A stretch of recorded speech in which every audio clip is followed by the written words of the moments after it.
Welcome everyone to I think it's the fourth ECIS special interest group in sustainability and regenerative practices. I'm welcoming everyone today. Sarah's having a break and we will slowly make a start. Perhaps if you would like to have the opportunity to network, please feel free to put your LinkedIn details in the chat so that people can connect if they don't know everyone in the room. At the moment, I know most people in the room. So how many people are we? Where are we at? We have 12 people in the room. So we'll wait a little while. Kyle is going to take us through today's webinar. And Kyle wanted to see how you were all feeling. So rather than us looking at a feelings wheel or a color wheel, can you just take a moment to connect with yourself and think, what color am I today? And put it in the chat. What color are you today?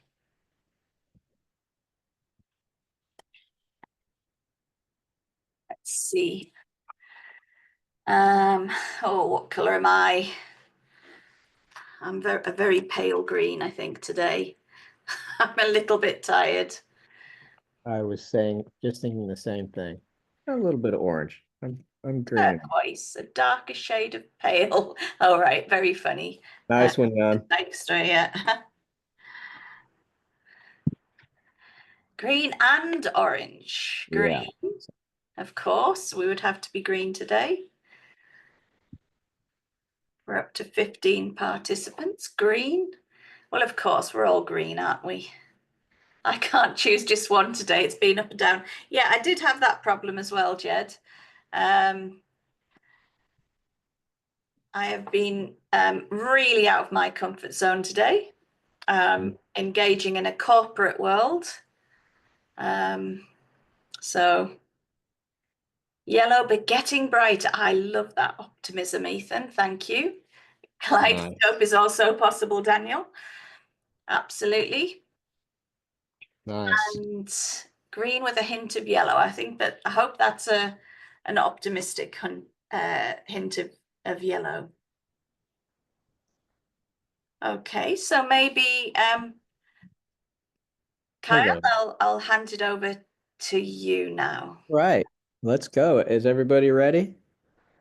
It's really good to be together with you all. So yeah, I just want to acknowledge that first. It's great to connect and work together.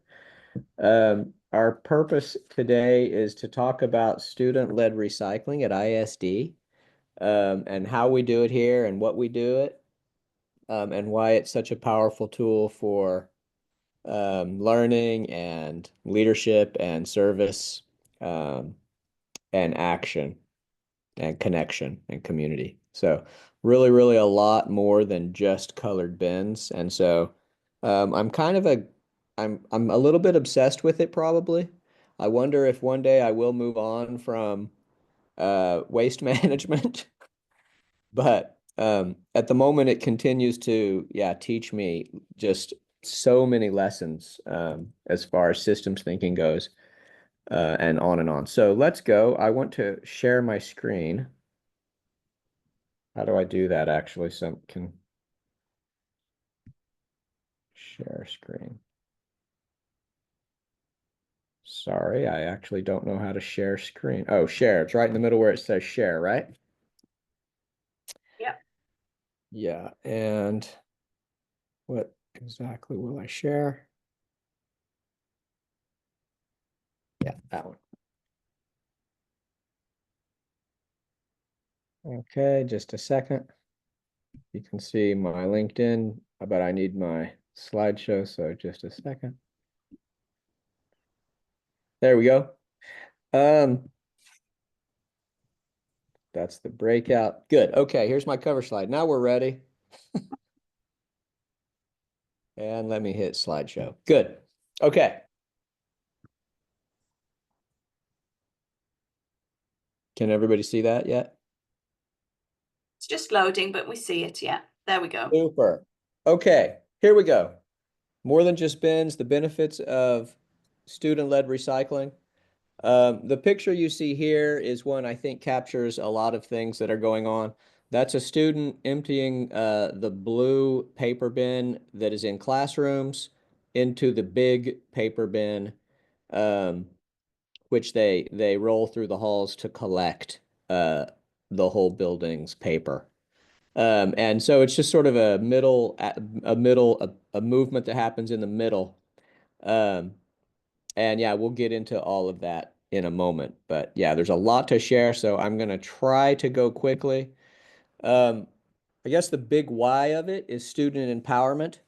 The rest of those things are a list of benefits, really. Number three is really, really important and key, reducing the Hausmeister's load. And then I think number five is also just almost synonymous with number one. So those are some of the whys. This is also a big why. This picture I took myself in Kathmandu a couple of weeks ago. It's a polluted river or stream in the city. And it helped me kind of understand the scope and the scale of global pollution. But those are the SDGs that I could connect. They're not weak links either. All of those SDGs have, they mention specifically pollution or waste management or recycling. I was actually surprised going, from the human needs at the top to our cities and societies in the middle, and then the biosphere at the bottom. So a lot of learning and a lot of reasons to do this. Here are some of ISD's guiding statements which connect. I particularly like the mission, positively contribute to a sustainable world. And then we have a definition of high quality learning, which sounds a lot like what Yellow Bin Pickup Time is. It's kind of a project-based, very active, authentic, activity. Good. So that's where we are. I have to throw in a little bit of iceberg. I have great love for the iceberg. And again, this whole system just continues to teach about how things work. So definitely addressing systems and structures with this, and then the mental models kind of come along. Okay, so that's just some intro stuff. Let's get into the practical bits. By the way, I just want to say one of my sort of recurring daydreams is to help other people get this going if they are interested. I'm just convinced that the benefit is really, really good. And it's kind of I think maybe an opportunity for other schools. So step one is proper sorting in the classrooms. That I wasn't even going to say that, but it occurred to me that might need to be said. So yeah, if your school's not there yet, definitely focus on proper sorting in the classrooms before you focus on getting it out of the classrooms and keeping it sorted. So this is what we have. We have a yellow bin and a blue bin. Those are the two recycle bins. And then the other one there is black bin just for general waste. And we don't worry about that. The cleaning company comes in and takes that one out every day. So that's kind of step one. This is kind of step two. The collection teams go to work. So every Friday, there's an announcement from our front office team. And then the classroom bins, it's kind of cool to see the classroom bins slide out into the hall. And then the collection teams, these students roll through the halls and collect it. So what you see here is all the paper, and we have about two of those big gray bins of paper every week. So it's very good for the students to see how much waste is made in a week, and you can see how happy they all are. That shows the yellow bins. Again, the small yellow classroom bin is being emptied into the large yellow bin, and then they leave it by the doors where the Hausmeister wants it. So very, very simple conceptually. This slide here shows where the waste itself, the movement of the waste itself. So if you just imagine yourself to be a piece of plastic, this is where you would, or a piece of recyclable waste, this is where you'd go. You'd start in the classroom, you'd go to the big hallway bins, and then over on the right side, you'd end up outside in the proper place, staying sorted all the way.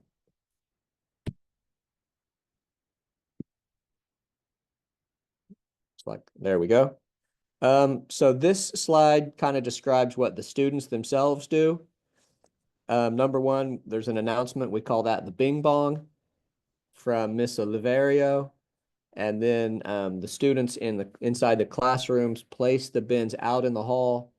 Collection teams roll through the halls and collect it all, and then they leave it next to the doors where our Hausmeister Jan has said that he'd like to have it. And that's it. Very, very, very simple conceptually. But right, sometimes hard to do consistently. It happens during Friday recess, and it takes about 20 minutes max. They can do it much faster than that, actually. So yeah, it's still in recess. It's still down to student volunteerism. My sort of vision is to get it into the timetable somehow, perhaps in a service hour or a service period in the elementary school, but those are next steps for us.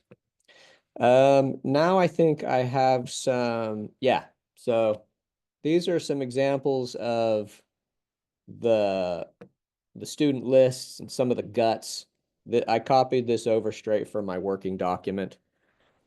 Job number one is the bin monitors, and these are students. Sorry to interrupt you, Kyle. Yeah, hi, Phil. Hi, there was a question from Nirmala, just asking to be reminded again about what goes in the yellow bin. Cool. Okay, thank you, Phil. Welcome. Yeah, the yellow bin, let me go back up here. The yellow bin, most people you're in Germany, right, Nirmala? I'm in Dubai, UAE. Okay, so this is going to be an interesting thing we'll talk about in the first breakout room. What does it look like in your context? Because the bins are going to be different colors and so on. In Germany, the yellow bin is it's referred to as plastic waste, just for plastic, but actually it's you would say non-paper packaging. So you can put your cans in there, styrofoam, yeah, plastic, foil, things like that. Composite packaging is like a yogurt with a plastic and a foil thing. And your butter containers and things with two materials. So that's yellow. Does that help? Yeah, that does. Thank you. Do they have that in their classroom? Do they eat in their classrooms, or you go to a canteen? In elementary that kind of school, waste. Just curious. Sorry. Hi, that's Jack. okay. Yeah, they sometimes have snacks in the classrooms. Yeah.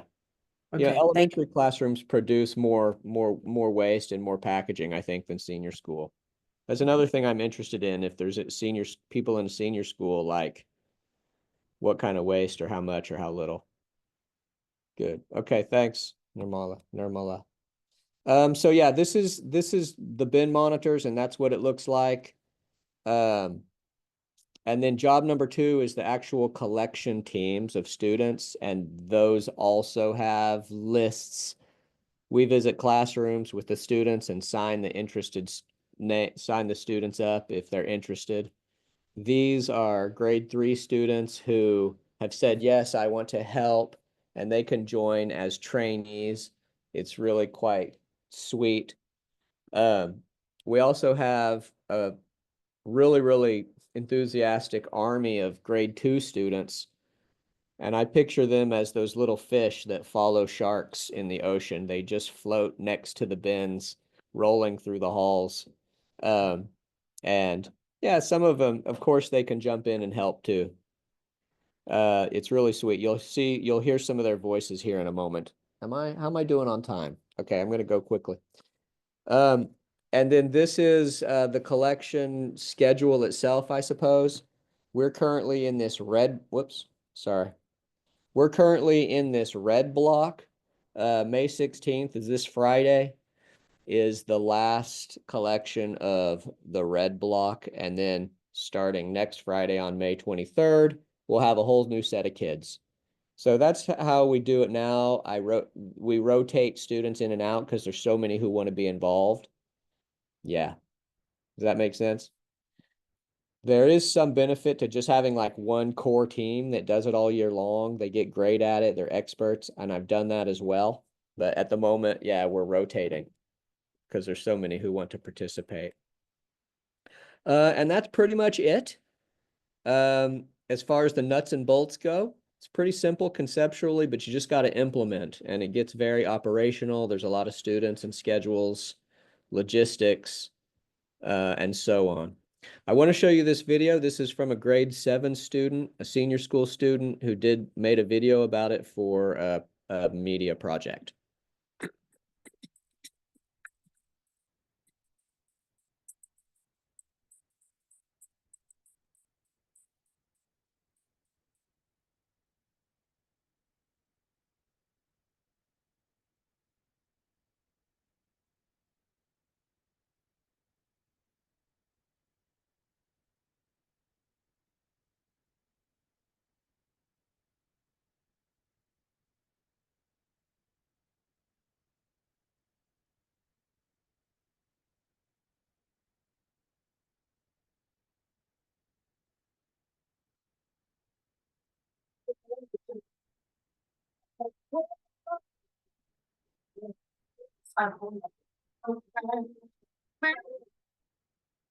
So there you go. Yeah, Seb is a little bit shaky on the camera, but I think that shows a lot of kind of the connections that can happen, cross-grade connections, and also it's good to see those visuals. Kyle, Laura Yeah. has a question. She wants to know, do you have whole school training so that the children know how to sort the waste effectively to help the bin monitors? Great question. Yeah, thanks a lot for that. Whole school training, no. But it's constant, it's a constant sort of re-education, right? Because students come in, I mean, in a wider scope, families come in and they also need to be told how to recycle in Germany if they don't know. But yeah, the teachers are constantly telling students what goes where if they don't know. And yeah, that's something I think is happening well. Like I started with step 1, the proper sorting in the classrooms. That does happen here, nice, consistently. And I've heard from other schools that, yeah, it's kind of iffy or not so much. But yeah, and that's down to just constant vigilance, really. And you have to repeat yourself a lot because people come and go and don't know. Yeah, thanks. And thanks for pointing out the questions, Zoe and Phil, if you keep your eye on that for me. Let's see. Oops. Don't want that again. Yeah, this is something I like to share with people. That is Jan. He's our Hausmeister. He's the guy who used to do this. And then we sort of unlinked him from that responsibility. Well, actually, it wasn't working for him, actually. So we stepped in to help because he couldn't really do it. It's too much. But that bold quote at the bottom is the one I really like from Jan. And it's important for me anyway, personally, to note that like when this started, we weren't keeping the waste sorted well. It was getting combined as it left the classrooms. And I kind of started off at a place of like frustration or even anger at our Hausmeister team because I felt like, do your job sort of thing. But then after a while, I came around and realized that it was for us at ISD, it was kind of an unfair ask because there's just so many classrooms. And one day he just flat out told me, Kyle, I can't go through the halls with, you know, 3 different colors of bins and liners and everything. And that was really the start of it, when I realized we can get the students involved and just then really have so much learning. But his words there about how much time he saves and also, you know, money, by the way, I've asked finance for, you know, that pay for that hour for sustainability budget. Kyle, there's quite a few questions coming in thick and fast. I'm glad you spotted that too, Zoe. I was thinking I was going to have to summarize them all. Daniel Shrewsbury, stop it now. Go ahead. Yeah, Daniel, you need to watch out. Daniel is going to, with Heather, lead our next webinar. So you can have retribution, Kyle, if you want, and ask loads of questions at the same time. Super. But he would love to know if the learning extends out beyond just the collection. Have you taken them to recycling centers? Awesome. We haven't been to a recycling center. It's definitely on my list. It fits in with a grade 5 unit. One example of that is, instead of what we do sometimes, Daniel, is if we have time, instead of leaving the big bins full of trash by the doors, we actually go outside and empty them ourselves into the big external bins. And so it's just one tiny another extra step. But they love it. They think it's super cool. We have the paper, especially, we have a compressor, like a hydraulic compressor.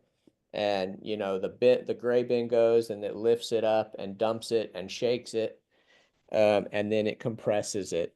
And they love that machine, and it does contribute to like one little tick more of an expanded awareness, because it leads to the next question, like, where does it go next? And that's been really powerful. So they notice, for example, when the company is called Avista here. They pick up the waste. They notice when these trucks come on Friday morning, actually right before we do our collection, the trucks come and pick up our paper. So and have you weighed the volume of trash? Has it changed over time? That's also a good question. Collecting data on this has always been a goal. But if we got it in, the short answer is no, not so much. We definitely notice a decrease, but I can't quantify it for you with data. Yeah, because again, it's just a recess for 20 minutes, and if we had it in a period, then we could do that, and we could do a lot more extensions with it. But those are great questions. There's so much learning. This next quote from Chris, this is our deputy principal. He's also our PYP coordinator, so he really likes to point out the curricular connections highlighted there in the middle. And then also I like that very last sentence. It really is more than the sum of its parts.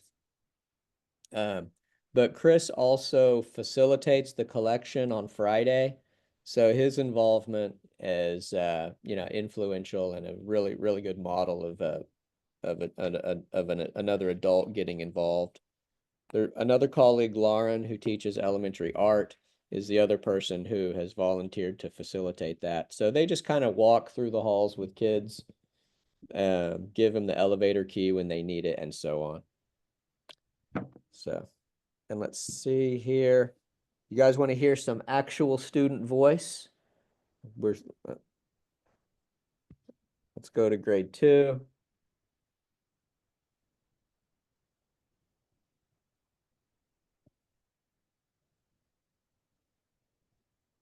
Let's go here.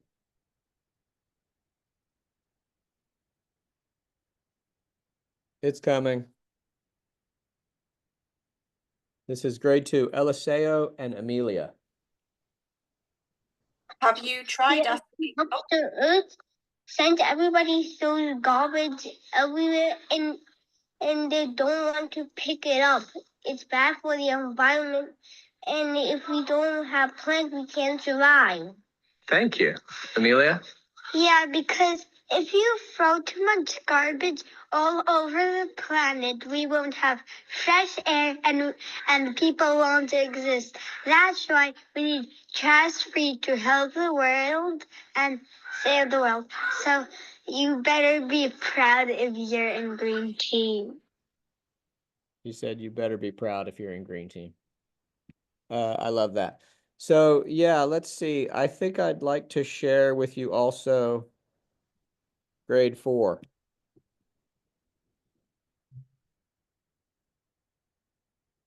Sorry about the loading. My computer is a little bit overwhelmed, I think.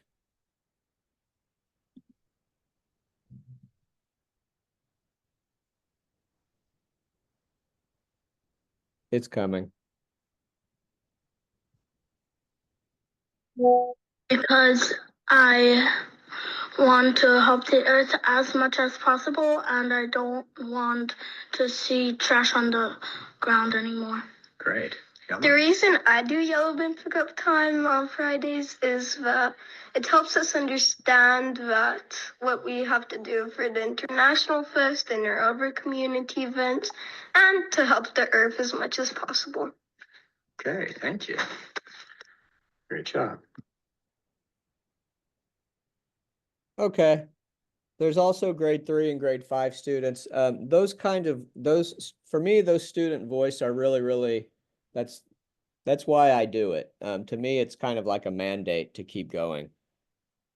I think they're literal. I think when they say they want to save the world, they mean they want to save the world. For us, it sounds sort of hyperbolic or dreamy, but I think for them it's actually a literal thing. So for me, that's a powerful motivator.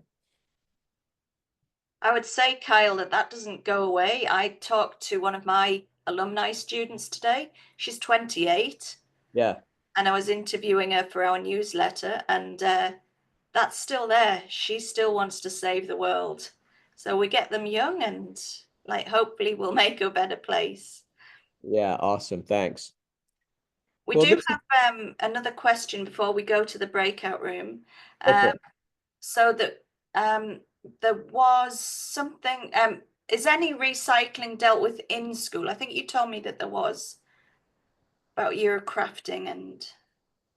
Oh yeah, sorry. Okay, yes. Yeah, we have a makerspace, and a lot of the waste that goes in the paper bin, for example, they quote rescue a lot of the cardboard.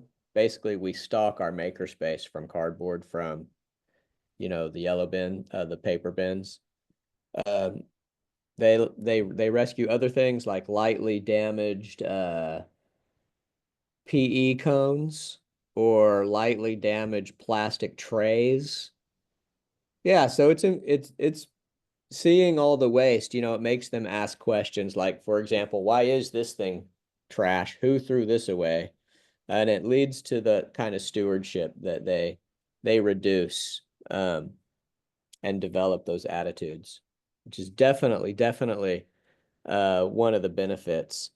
I just threw some words on this slide, you guys. I mean, I have so many stories and examples of these things, but I'm out of time, so I can't really go into any very detailed, but I do want to share this picture.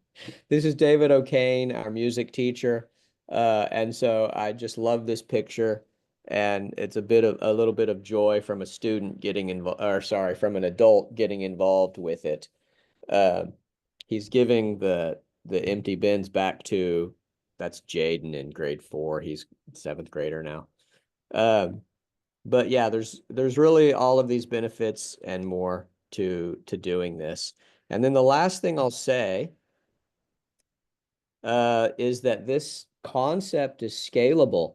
And once you sort of get the mindset going, you can grow this up and we've used this basic same concept in a lot of our community events. And of course they have the green action vest on. And this is what I really love, is because these community events are really the place to to be trying your hardest, and to be seen to be trying your hardest. So there on the right, we do these eco points, which is basically the same thing as a classroom bin kit, but just bigger. At the Welcome Back Picnic, Trunk or Treat is a Halloween event. A walkathon is our fundraiser for our service learning projects in the senior school. International Market is just when parents make food and bring it and sell it. Easter egg hunt happens around April. And then our big one, International Fest, actually happens this Saturday. So even right now, I'm buried in, student sign-up lists and in fact, I just pulled out the big bins for the eco points and getting all ready for this Saturday. So all of that's happening right now. And so I really love that aspect that this is scalable. That I think is all of the stuff to share from me. We're going to go into a breakout now for 10 minutes. And that's the simple question. What is recycling like in your context? I'm interested to, see if it's the same or different in different countries. How do we even know? Maybe it's something that's somewhat invisible to us. Just have a chat about that. And that's the invitation for now. Are there any questions still left in the chat before we go? There was just one comment that's from Claire, that if you have a private contractor collecting waste, they can usually give you that data as well, because they're weighing it and selling it and processing it. And I know Claire works for an organization that helps schools to do that. Yeah, great point. Thank you for that. Yeah, I think our our general waste is also, we get charged by that, charged by weight for that pickup, I think. But then actually we also, I think we get paid for the paper a little bit. So yeah, all of those things are different. But yeah, when you go out into breakouts, just if you could, my invitation is, imagine yourself to be, like a pet bottle. How do you get, where do you go? And what does that look like? Okay, so the breakout rooms are ready, and we are going to open all rooms. It's about 10 minutes time.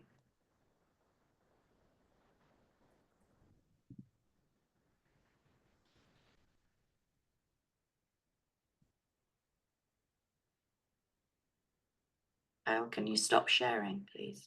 Sure.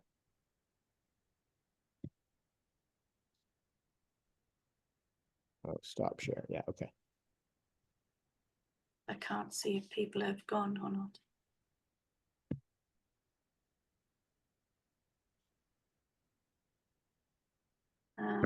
Did Phil and Jan join a breakout? I sent them 2 breakout rooms, yes. Cool. Phil is in room 4. Jan is in room 2. Would you like to join a room? Sure. Why not? Let me see if I can do that, or whether you might just have to choose. Where are you? Assign to room 3. There you go.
Hi, everybody. All right, we're back. We're all back, right? Okay, well, thank you for, is this everybody? Oh no, I thought we had to come back. I'm sorry. I clicked the button and it brought me back. We had 60 seconds at that point of time. Oh, sorry. Yeah, Oh, that's sure. what I think I did. They're all coming. There's I probably kicked still myself like out of this. probably 10 or 15 seconds left. People. Okay. No, it should be. Yeah. How Hi, you- Heather. How are you? Good, you? Good, thank you.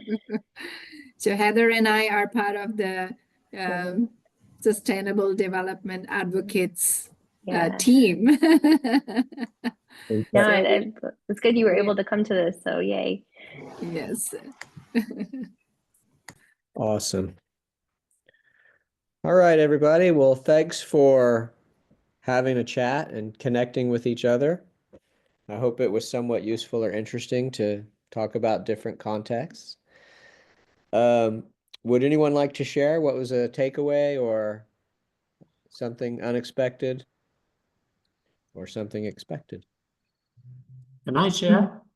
Please. To get us going, I had the pleasure of chatting to Normala from the Lycée Français in Dubai, and it was fascinating listening to her talk about the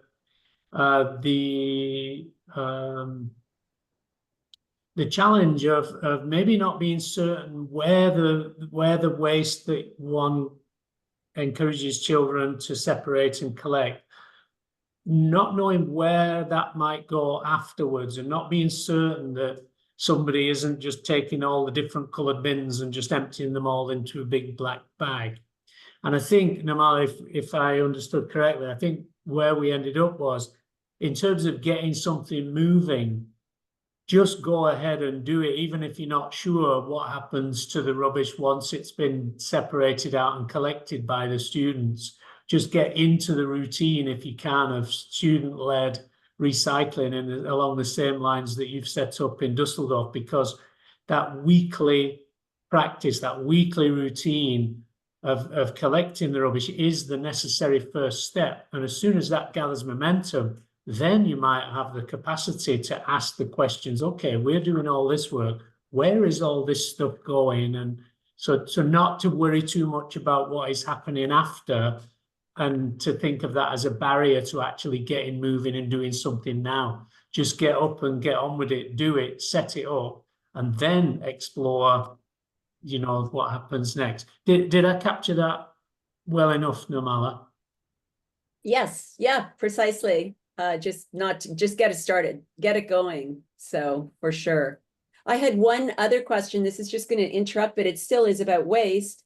Kyle, you mentioned a while back in our first Compass course, you do a Wednesday, you've got this great word, a term about no food nude Wednesday or something as a means of eliminating waste. I'm trying, it always boggled my mind. What was the word you used? Yeah, there's two things you might be referring to. The first is Wonderful Wednesdays, and that's just a lovely little action that our parents do. They come in on Wednesdays and they bring a bunch of fruit and they cut it up, and then they take it on trays out to the playground and give it to kids. And so on Wednesdays, there's no other snack that's needed. So parents don't need to pack a snack, and it decreases packaging waste as well. And then actually, at the beginning of this year, we started a new initiative called ES Elementary School, ES Trash Free Playground, where we actually just told parents, hey, don't send any packaged snacks, please. I'll only send nude food. Nude food, that was it. Okay, I was always wondering. So it's a great term. Okay. And it's been great. I would say do that, everybody, if you want to reduce, because it seems like a big ask. It seems like kind of maybe a shock to the system for parents, and indeed sometimes it is. But it was a really, really welcome rethink, really, because for the whole time I've been here at this school, which is 10 years now, we've just understood, like, parents go out, they buy whatever, all of that waste comes to us, and then we have to manage that and teach the kids with that. and we've understood that as our role. And so it's kind of a nice rethink to say, hey, actually, that's your waste. Don't send it to us, keep your waste. So if they have a packaged snack or a candy bar or whatever, unwrap it at home, throw it away at home, send the snack unpackaged to school. And to back that up, we actually have taken the trash cans off of the elementary pit, off of the pitch, off of the playground. There's no trash cans at all. So if students do bring packaged snack, then they have to keep that package and then they put it in their lunchbox and it goes back home. Theoretically. Kyle, Daniel has his hand raised. He's very keen. Daniel, to go ask ahead. a question. Oh, Go. and you're muted, Daniel. The old favorite of talking like muted. Yeah. COVID times. Yeah, I think that's a really valuable, inspiring approach that a lot of schools could take, Kyle. I think that it does two things. Yes, it reduces the amount of waste that is seen at school. But also if students and young people can encourage their parents to even possibly, and we've got to be cautious with time and the availability that people have got, but if they can encourage them to make homemade snacks as well, you reduce the waste even further. And then you start helping families understand the value of food and where the food comes from. And it's not just, it's easy for people to go out and buy, packaged biscuits or whatever. But if you can actually take the time to make your own biscuits, you kind of get a bit of more of a connection with food. And therefore you can start respecting it a little bit more, because we've kind of gone into the food waste situation here. But this is something where I think if we can open people's minds and hearts to different situations that they can take in terms of their lifestyle at home as well, that's the key thing. Because if we can spread it out, then obviously it's going to travel further. Yeah, thanks for pointing that out. You're absolutely right. Like nude food, 100%, it's going to be healthier. It's going to be fresher. Yeah, and of course, it's going to be not packaged. And that's kind of the reason, one of my secret reasons I love that is because, you sort of reverse engineer almost that message back into the family, and just maybe it affects their shopping decisions or some of the thinking around that. So yeah, exactly. Thanks, Daniel. I'm going to be a bit cheeky, Kyle. We actually have a parent in our midst who's attending, Laura, if you don't mind. So Laura's on our parent association committee, and I invited the sustainability committee because we're really trying to get ideas for our primary and middle campus. Laura, how do you feel about being reverse engineered? To be honest, I don't think it would affect me so much now because I've got a middle schooler and high schooler, so it won't affect me personally because they don't expect me to make their lunches as much anymore. But I think in the UK when they were at school, we quite often sent in snacks that weren't wrapped. But how do you think other parents feel about that? I guess you get a mixed take up, right? Probably Yeah. depending on, like you say, how much time people have got. Yeah. But everything's worth a try, isn't it? Mm-hmm. And I think the younger you start, my perception is the enthusiasm that our kids have in the primary school is so infectious that they will go home and they will tell their parents, I don't want to bring a wrapped snack in. Right.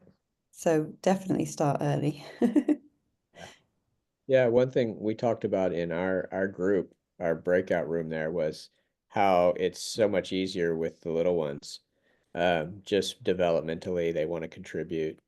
But also just, yeah, structurally, right? Like in elementary school, you're building a classroom community, you're taking ownership of the space, you have classroom jobs, and all of those things. So it's much more easy to take, something like this can take, but it's a challenge for us in the senior school to recycle well. So that was something we talked about. I'm sure it's the same in other places.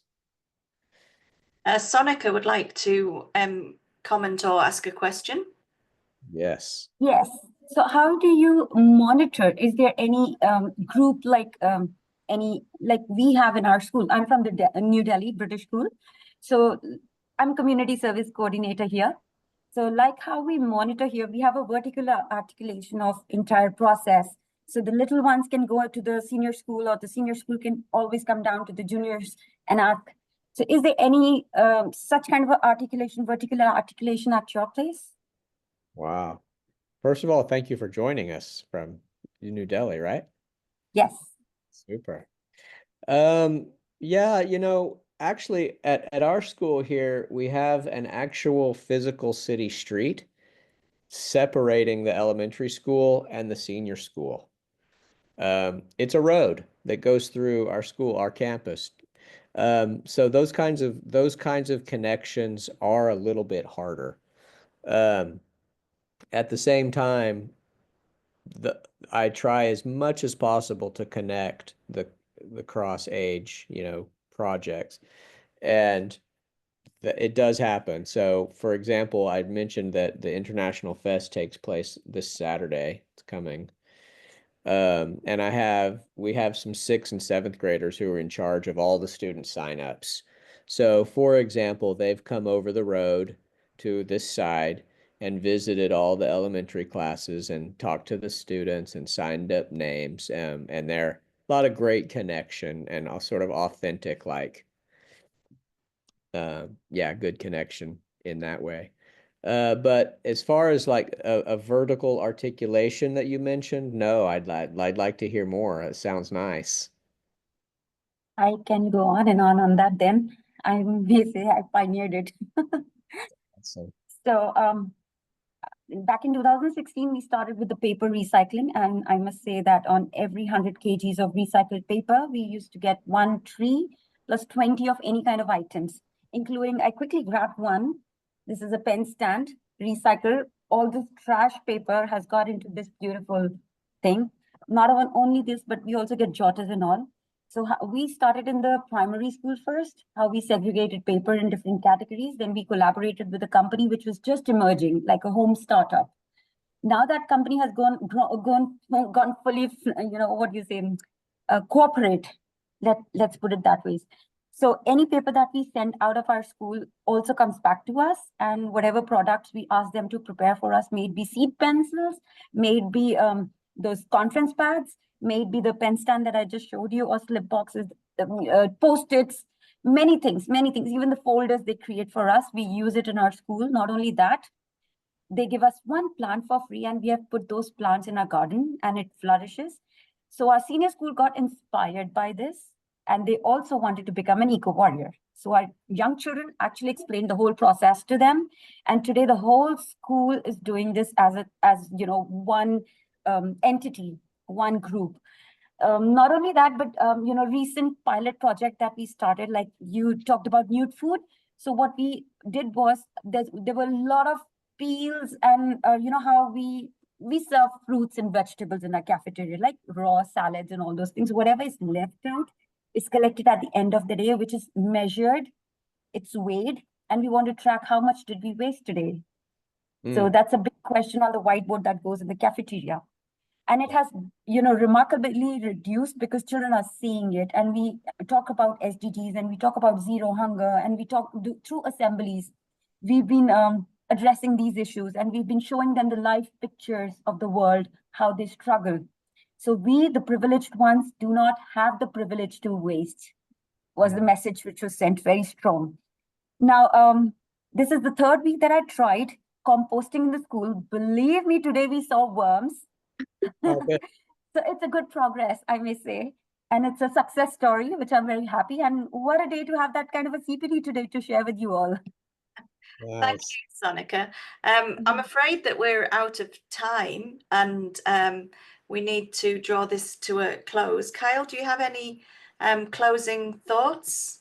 Oh, a few, but I won't drag on. Just want to say thank you again. It's so nice to connect. As I said at the start, I daydream and imagine connecting with others and continuing this discussion and developing and learning together on this topic. So yeah, reach out if you need some advice. Reach out if you have some advice. And let's continue to connect. If you're out there and you want to get started with something like this, if you want to get started, yeah, please reach out. I've sort of got some clear first steps that I can share. And I'm happy to do that. And so with that, I'd love to just take a little photo of everyone for our ECIS moment. So if you want to disappear, please do so, but I'm just taking a snap. No, I'm going to restart that because it throws you all in a not terribly flattering way.